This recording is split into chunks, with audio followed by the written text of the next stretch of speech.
Нарешті я дошліфував армет. Так.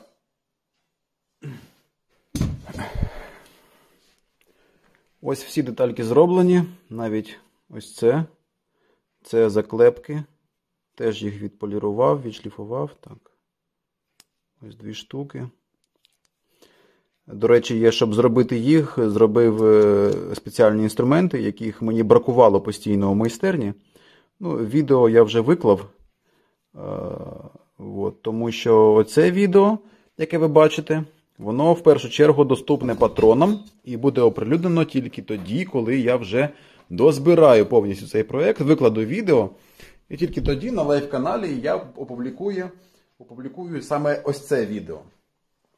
А відео з інструментами вже буде доступне. Відео з інструментами, завдяки яким я зробив ось ці маленькі клепки. Що ж я зрозумів, коли полірував? Дивіться, тут є нюанс. Нюанс у чому? Поліровку, яку я люблю, або навіть не поліровку, а шліфовку, яку я люблю та роблю, я роблю щось середнє між поліруванням та шліфуванням. Ну, мені так подобається. Бо саме поліровку я вважаю недоречною для обладунків, бо вони все-таки в середньовіччі, мабуть, були такими трошки не ідеально дзеркальними.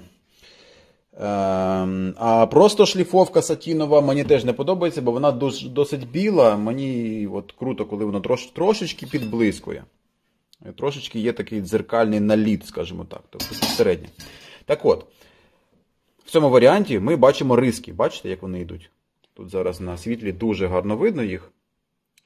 І зазвичай ці риски я пускаю ось так. Як, наприклад, на цьому шоломі. Ось так. Bачите? Це обумовлено тим, яким саме інструментом я роблю.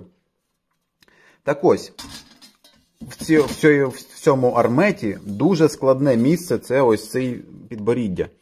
І щоб його зробити і вивести ось так рівненько-рівненько, я нарешті додумався придбати ось такі кружки. Зараз. Може комусь пригодиться інформація. Ось. Я чомусь раніше такими не користувався. І реально мені дуже багато проблем добавило те, що при вишліфовуванні мені незручно було залазити в деякі місця. І ось такими кружками, які працюють на електродрелі або на бормашинці, або спеціальній прямій шліфовочній машинці. Тобто не УШМ, як КШМ, кутова шліфувальна машина, а пряма шліфувальна машина. Яка працює приблизно як дрель, просто вона розрахована на те, що ми вставляємо ось такий абразивний матеріал і робимо ним. У мене, на жаль, немає саме прямої шліфувальної машини, я використовую електродрель. Я думаю, що багато працювати так не можна. Ось кружочок маленький. І коли ми давимо, шліфуємо, ми, по суті, патрон беремо на ізлом, а дрелька на таке не розрахована. Тому дуже багато так не можна робити. Ну, суть ось така, що я тут залажу. І якраз під цей вигін є ось таке шліфувальне коло. Це перший такий момент, який я, по суті, використав майже вперше. Ну так, можна сказати, що повноцінно я ось такими штучками в цей раз повноцінно пошліфував. І другий момент, що мені сподобався, дивіться, є просто наждачні круги. Вони якби шліфують, вони додають свою зернистість, наприклад, це 240, да, це досить мілка вже, ну, в моєму випадку. 240 це, по суті, у мене це максимальна зернистість, яку я використовую, щоб воно стало ось таким. Але від звичайної наждачки ці риски дуже, скажімо так, якісь дуже помітні. Від звичайної наждачки, від 240-ки. А ось є, наприклад, Scotch Brite. При тому, що він 180, він, оцей матеріал абразивний, робить більш м'яким, скажімо так, оцей малюнок, шліфовочний, то шліфувальні риски, да? Як це назвати? Сліди від вишліфовування. Ось тут гарно видно. Після Scotch-Brite воно ось таке. Ну, правда, я трошки ще руками наводжу ось ці риски якоюсь мочалочкою, причому ця мочалка вже має зернистість приблизно 120. Тобто я моторами доганяю до 240 зернистості, а вже, тобто набагато більше, ніж потім руками. А вже руками беру таку грубу і замальовую ці риски. І виходить такий малюнок цікавий, при цьому воно і блищить. І при цьому ці рисочки досить такі одна біля одної. От мені тут подобається. Зазвичай у мене не виходило тут вивести такі місця. І були,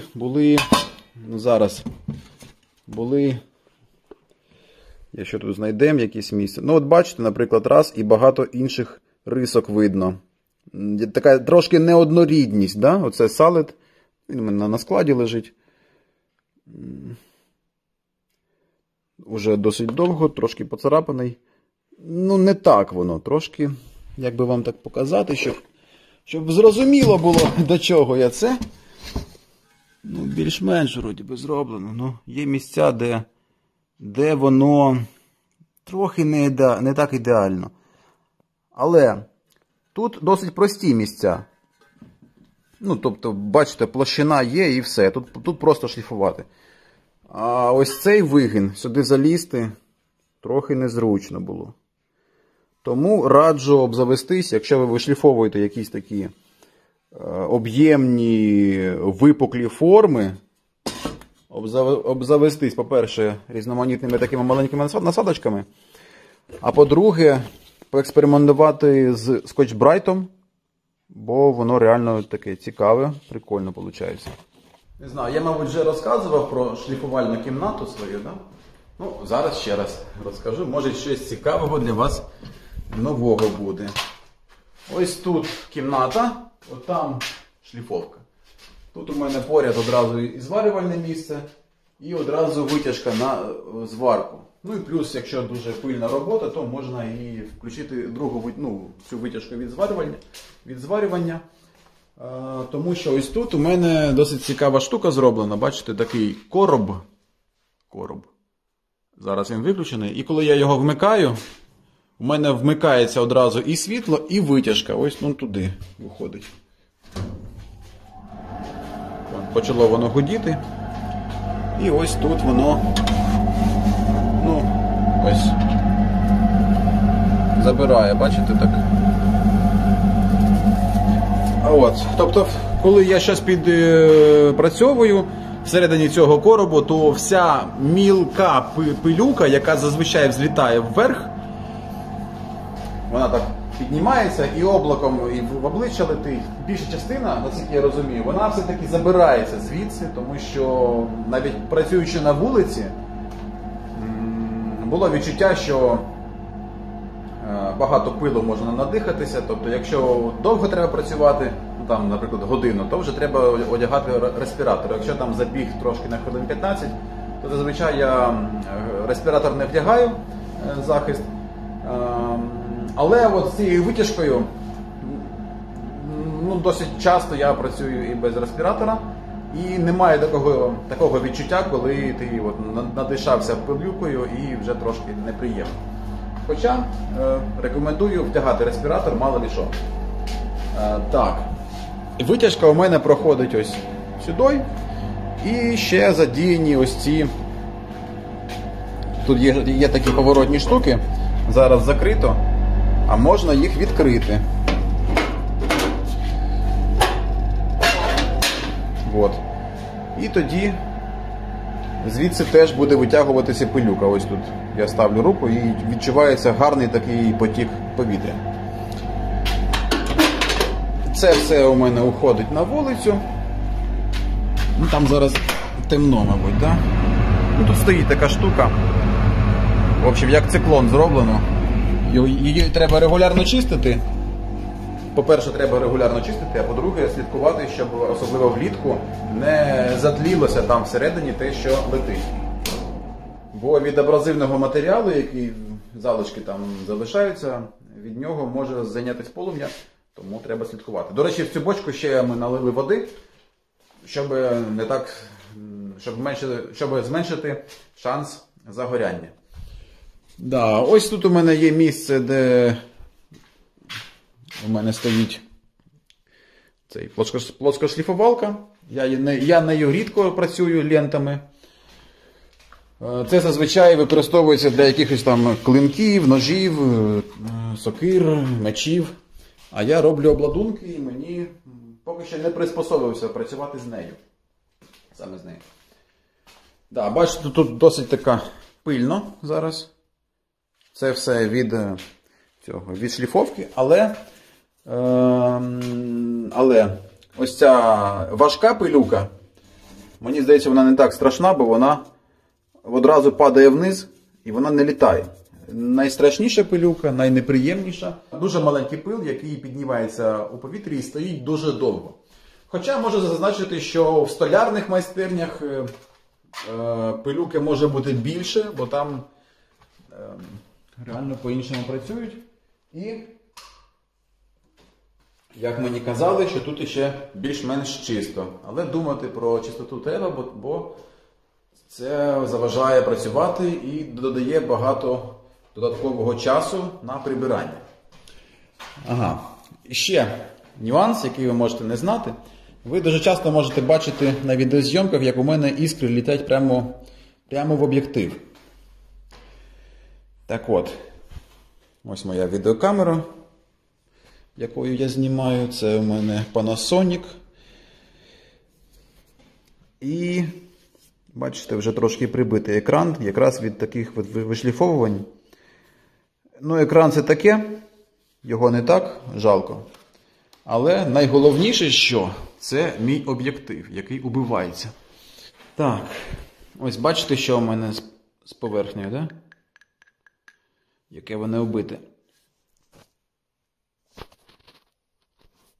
Але не переживайте. Це якраз захисне скло, яке я спеціально одягаю, коли у мене починається робота така вже серйозна, з шліфовками, або щось може полетіти в об'єктив. Ось ці вкраплення, це коли іскра летить прямо от в скло, і вона на швидкості прямо впікається, і її тепер вона просто така наждачна. Ну, якби абразив впікається прямо в скло. От. До речі, так як я шкрябав зараз пальцем скло, не можна торкатися зайвий раз лінзи самого об'єктиву, щоб не пошкодити. Бачите, я не торкаюсь. Я його вже протираю спеціальними, там такі у мене щіточки є, і вже я його протираю окремо. От. Ось ця штука живе у мене на фартуху. Зараз поставлю телефончик. Так, вам видно там? О.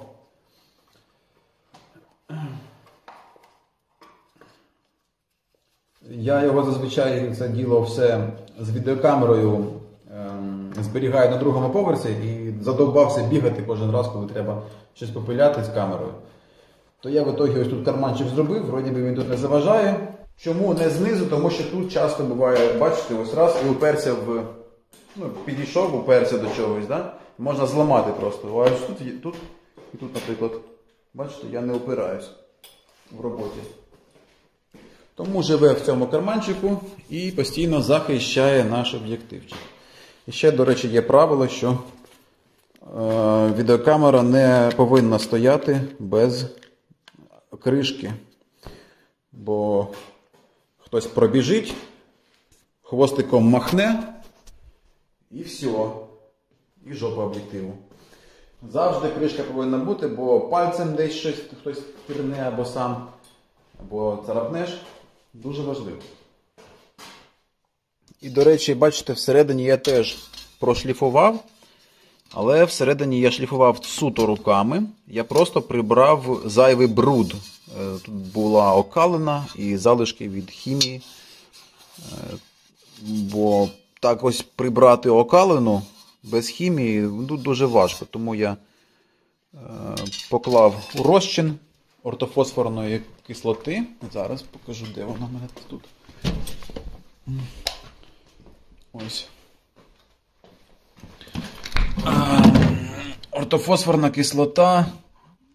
Тут 40 літрів води і 4 літри кислоти. Тобто 1 до 10 приблизно, так. І там процентів зазвичай. Ну, коротше, десь у мене відео про перчатку Ередина. Там я чітко етикетку показую з процентами і так далі. Якщо комусь треба буде, то можна буде інфу знайти там. Так ось, да, всередині воно вичищено, бачите, який колір цікавий. І також вскрито вже безколірним матовим лаком. Замість того, щоб фарбувати чорним кольором, як зазвичай я роблю на речах не дуже відповідальних. Ну, наприклад, ось цей салет, він, бачите, з електрозварюванням. Ну, типу, не реконструкція точно. Хоча, знову ж таки, те, що всередині ніхто не бачить, то якби і пофіг. Ну, це фарбою. Прості спортивні речі, зазвичай чорною фарбою я фарбую.